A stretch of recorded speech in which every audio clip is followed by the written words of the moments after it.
जिस बेटे को पाल पोस कर बड़ा किया, पढ़ाया लिखाया और एसडीओ बनाया, अब वही बेटा बूढ़े माँ बाप को अपने पास नहीं रखना चाहता। कोरोना की इस संकट की घड़ी में बूढ़ी माँ को कार में बैठाकर अपने से दूर कटनी में बेरोजगार छोटे भाई के घर भेज दिया है। मामला कटनी का है, जहां बूढ़ी माँ को छोटे भाई के घर भेजने पर बड़े भाई, जो कि एसडीओ हैं, उन पर गंभीर आरोप लग रहे हैं। बूढ़े माता पिता को छोड़ने का आरोप जिस एसडीओ बेटे पर लग रहा है, उनका नाम सुशील कुमार पटेल है, जो अभी शाजापुर के काला पीपल में एसडीओ के पद पर पदस्थ हैं।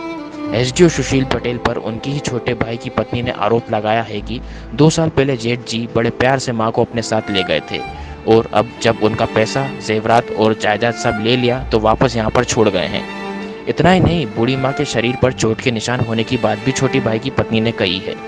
उन्होंने जेठ पर आरोप लगाते हुए कहा कि जेठ जी के बच्चे यहाँ तक कहते हैं कि बूढ़ी माँ को यहाँ पर मत रखो, कहीं पर भी फेंक आओ, नहीं तो हम घर पर नहीं रहेंगे। एसडीओ होते हुए, वो संपन्न हर चीज से होते हुए भी अपनी माँ को घर से भगा दिए हैं और उनकी पत्नी, जो कि सब कुछ जानती समझती है, पढ़ी लिखी होने के बावजूद कार बुक करके आई है अपनी सास को यहाँ फेंकने के लिए, और वो हर हाल में वो छोड़ना चाहती है, चाहे वो कुछ भी हो जाए। उनके बच्चों ने ये बोल के भेजा है कि अगर घर के अंदर कोई नहीं आने दे तो आप उनको सड़क में छोड़ के आना, ये उनके बच्चों का कहना पड़ता है। तो मैं न्याय चाहती हूँ कि अपने सास ससुर के लिए, कि मेरे पास पैसा नहीं है, अपने सास ससुर को संभालने के लिए मेरे पास कोई आय का साधन नहीं है, तो मैं चाहती हूँ कि मेरे को ये कारण बताया जाए कि जब इंदौर में कोरोना फैला है, इतना महामारी का दौर चल रहा है, तो ऐसी हालत में एक एसडीओ होके मेरे ससुर ये जेठ कैसे अपनी माँ को घर से निकाल सकते, इसका मेरे को जवाब चाहिए। और वो जहाँ कैमरे के सामने आए और ये बताएं कि एक एसडीओ होके अपनी माँ के साथ वो अन्याय क्यों कर रहे हैं।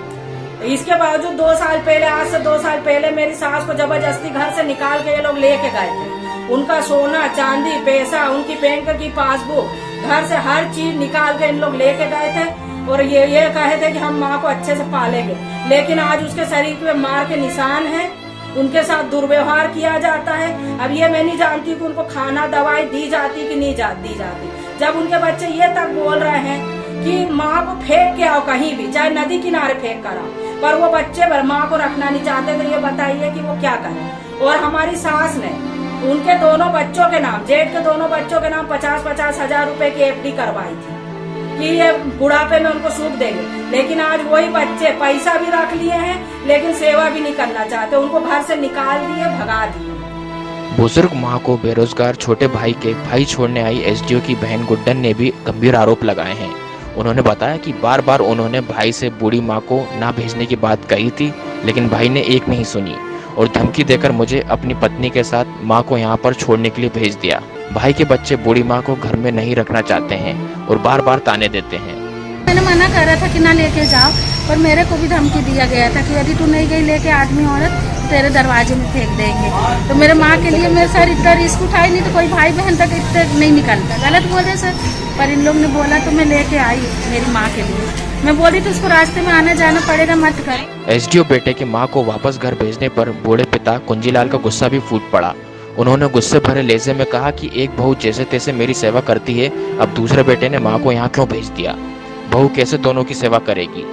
बेटा एसडीओ है, 1.5 लाख रुपए महीना कमाता है, लेकिन 1 रुपए भी नहीं भेजता। ये नहीं सोचता कि बूढ़े माँ बाप कैसे गुजारा करेंगे, 1 रुपए भी नहीं देता है। ये काहे छोड़ने आ गई, इसको छोड़ के एक बहू तो मेरी सेवा कर रही है, तो जरा पकड़ के उठा के लाओ तो ले जाती, और ये छोड़ के चली जाती तो के सेवा करी। और साथ में लड़का एसडीओ है, 1.5 लाख रुपया पाता है, तो कम से कम 30,000 रुपया महीना मेरे बिहार भेज रहे, बैंक द्वारा भेजे पैसे, हाथों हाथ नहीं भेजेगी वो। एक बार 5 महीने 1,000 रुपए के लिए तरफ जाते हैं अपने लड़के की कमाई देखने। एसडीओ की तरफ से अभी इस मामले में कोई बयान सामने नहीं आया है। सरकारी अधिकारियों का अपने माँ बाप को प्रताड़ित करने का ये कोई पहला मामला नहीं है, पहले भी इस तरह के मामले सामने आ चुके हैं, लेकिन इस कोरोना काल में वृद्ध माँ को इस तरह परेशान करने का मामला बेहद शर्मनाक है, क्योंकि हाल ही में देश के मुखिया पीएम नरेंद्र मोदी ने भी वृद्धों की सेवा करने की अपील की थी। उसके बाद भी प्रशासनिक अधिकारी अपनी बेशर्मी से बाज नहीं आ रहे हैं।